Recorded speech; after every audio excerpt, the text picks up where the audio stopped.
Greetings! Today I'm going to read you a story about Essi Daven. You might be wondering, who is Essi Daven and why is she talking about her? Essi Daven is a minor character in the Sword of Destiny book. But, even though she's minor, I believe she's major for Geralt himself. It's a stepping stone for him to realize his true feelings, how to better express them. You're also wondering, why am I not talking about 𝓜𝓮𝓬𝓪𝓯, or Triss, or 𝓑𝓾𝓬 later in the books? Again, I believe Essi Daven, even though a small part, played a major role in Geralt's building character. So yeah, let's begin. Oh, also, I'll let you know, there will be massive spoilers for the book, since I'm reading the book, which I don't know why you haven't read the book. It's a good book. Let's begin. Essi Daven was a talented bard and a friend and professional rival of Dandelion. She was a rarity in the sense that Dandelion saw and treated her like a younger sister, rather than a romantic interest. Her nickname, Little Eye, is in reference to the fact that usually only one of her blue eyes is ever seen. Her wild blonde curls tend to fall over the other eye, hiding it most of the time. Here's a short clipping from the book that I found showed Geralt's first impression of Essi and what an impact that was on him later on. Since he began traveling with Dandelion, Geralt considered expressions such as eyes like the stars, which the bard used to compliment the ladies, to be banal and trite. In the case of Essi Daven, even someone as deft to poetry as Geralt must have been, conceded that the expression was nonetheless fitting. In a cute and friendly little face, distinguished by nothing in particular, they burned and shone a dark blue eye, beautiful, huge, hypnotic. The second eye of Essi Daven was mostly covered by a golden circlet that fell across her cheek, which she habitually adjusted by shaking her head or puffing at it. Thus, the second eye of Little Eye was unveiled, revealing a perfectly similarity with the first. So let's begin the adventure with Dandelion and Geralt, so we can know the whole story, which I feel like is very essential. Again, you could read the book, but I kind of paraphrased it a little bit as a short story. Let's begin. They were visiting the city of 𝓜𝓮𝓬𝓪𝓯, where Essi was hired to perform at the wedding banquet of two locals. After Essi sang a couple ballads, she took a break and approached Dandelion, who also been hired to play there due to his celebrity status. The two went back and forth on witty remarks before Dandelion introduced her to his traveling companion, Geralt. However, Geralt unintentionally insulted her, and she responded back with one of her own remarks before heading off to perform some more. Sometime during the feast, Geralt saw Essi head outside, away from the party, and he followed, apologizing for his earlier comments, and she also apologized, stating that sometimes she took things too personally. The two then conversed, with Essi trying to see deeper into Geralt's character, until the Witcher suddenly kissed her.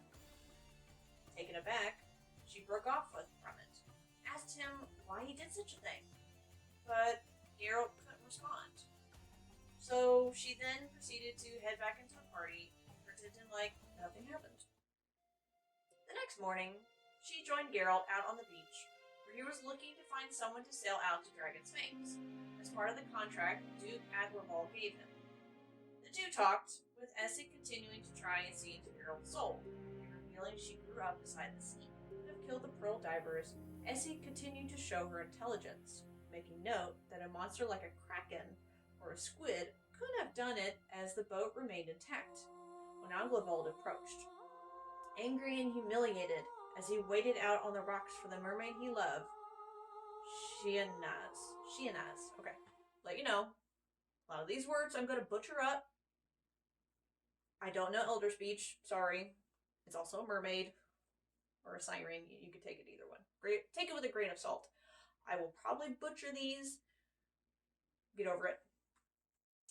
The Duke berated the Witcher for messing things up. Essi stepped in and was able to calm him down after a veiled comment that she could paint a poor picture of 𝓘𝓷𝓼𝓽𝓪𝓰 in her ballad. With that comment, the Duke left being visibly calm. She then offered to sail the Witcher out, as she knew how to sail a boat.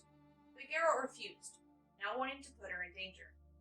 The two then debated if mermaids could have done it out of retaliation, as 𝓜𝓮𝓻𝓬𝓪𝓯 loved 𝓘𝓷𝓼𝓽𝓪, but felt the human wasn't giving up anything in return for her. 𝓜𝓮𝓻 herself appeared on nearby rocks and called out to the Witcher. Geralt conversed in elder speech with the mermaid till 𝓜𝓮𝓻 asked if Essi was his beloved. When she asked about her, Essi responded back fluently in elder speech. Astonished Geralt. After asking the mermaid about what lurked near the dragon's fangs, 𝓜𝓮𝓻 warned them not to go near there before going back out to sea. Later, Geralt and Dandelion, having found nobody to sail them, waited for low tide to head out to Dragon's Fangs. They were attacked and had to retreat, with Geralt sustaining a serious injury to his left arm. Essi, who heard one of the locals screaming that she'd seen Geralt get hurt, ran to the duo and proceeded to scold them. She then began suturing Geralt's wounds with a fishing line and a hook before properly bandaging it. After the group returned to the attic room Geralt and Dandelion had been staying in, she conversed for a bit about what happened. While she was cleaning out Dandelion's soaked bag, filled with shells, in his vain hopes to find a pearl for Essi's birthday, which was the next day, she discovered a cobalt shell. Dandelion lied, saying it was a gift from Geralt for her birthday, before excusing himself from the room. Essi began to open the shell and clean it out to save it as a gift, when a beautiful blue pearl came out of it, and Geralt told her the truth, that Dandelion had wanted to get her something for her birthday, and for her to keep the priceless pearl. As they talked, Essi confessed she was in love with Geralt, no matter how she tried to look at it. But Geralt realized he could not return her feelings. He didn't feel any love for her, and didn't want to hurt her further by lying, though he kept silent and said nothing. Essi cried over the silence he was giving her, and so Geralt urged her to save the pearl and put it in the center of a silver flower pendant, and she agreed. The two then sat in silence for a long time, until Dandelion returned and she left. Some time later, they found a craftsman to create the beautiful flower necklace for Essi to wear around her neck. She later went with Geralt and Dandelion to inform 𝓘𝓷𝓼𝓽𝓪 not to go near the dragon's fangs. 𝓘𝓷𝓼 didn't take this well and once more insulted the Witcher. Essi intervened and told the Duke off, saying Geralt wasn't insulted by him, as the Witcher knew he was much more superior to the Duke. When 𝓘𝓷𝓼 tried to make a threat of why he hadn't killed the trio yet, Essi shot back, stating he still had some decency at the bottom of his heart, the very same heart that fell in love with the mermaid.